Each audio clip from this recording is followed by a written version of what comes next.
Let's bring in Terrell County, Texas Sheriff Thad Cleveland. His county lies on the U.S.-Mexico border in the Big Bend sector. Thank you to for joining us. I just can't get out of my mind the image of those children coming across, some as young as 2 years old. You heard from that little girl there.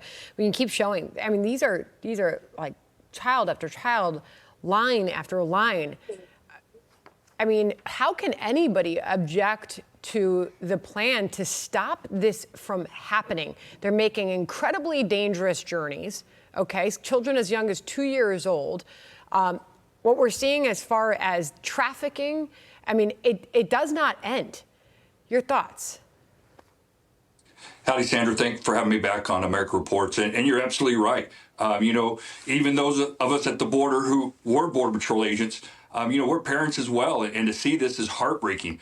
I often tell people when they tell you, you know, your job is dangerous and it's hard. Look, I'm in law enforcement because this is what I've been attracted to. I've been shot at. I've been in fist fights. I've been in chases. What's hard about our job is seeing those children and the women that are crossing the border by themselves. But I must make the point that this administration, as we all know, has fought harder against the state of Texas than it's fought harder against the cartels that are smuggling these people in the United States. What are we looking at? I mean, how are they getting to that border by themselves? What is happening? Yes, ma'am. Well, and a lot of them, their parents may already be here in the United States, and then some of them, they may not. They may just be giving them into the hands of a smuggler. And as we all know, we've heard the stories of what happens to people on their journey up to the United States. And that's why America spoke, put President Trump back in the White House, and him and Tom Homan will make a good push at the U.S.-Mexico border. Right, and more on that in just a second, because as we know, Democrats are resisting these deportations.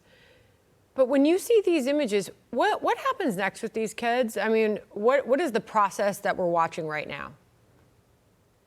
Yes, ma'am. So the Border Patrol will take them into their custody. Since they're unaccompanied, they will be turned over to Health and Human Services, and that's HHS. And then at that point, we've seen the stories where there's over 300 children have been lost in America. Health and Human Services will turn them over to a sponsor here in the United States.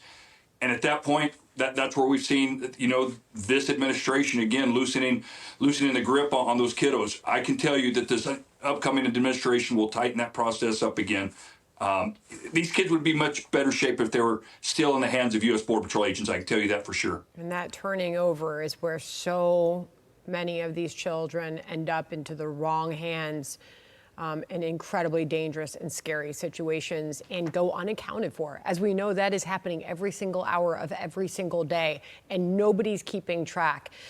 That is about to change, although Democrats, if they can, are going to try to stop it. Here's Ro Khanna.